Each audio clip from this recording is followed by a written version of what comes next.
হালাল খাবার তখনই সেটা হালাল হবে যখন সেটা হালালভাবে অর্জন করা হবে অথবা হালাল উপায়ে গ্রহণ করা হবে। যেমন মাছ হালাল খাবার, কিন্তু আপনি যদি মাছ ক্রয়ে প্রতারণার আশ্রয় নেন, ফাঁকিবাজি করেন অথবা কৌশলে কম টাকা দেন, তাহলে সেই হালাল খাবার মাছ আপনার জন্য হারাম হয়ে যাবে।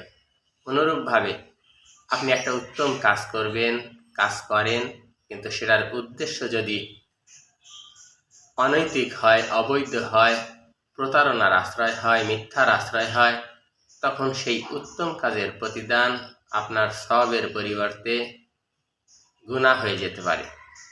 এই জন্যই বলা হয় ইন্নামাল আমানু বিন্নিয়াত, সব কিছু নির্ভর করবে তার নিয়তের উপর।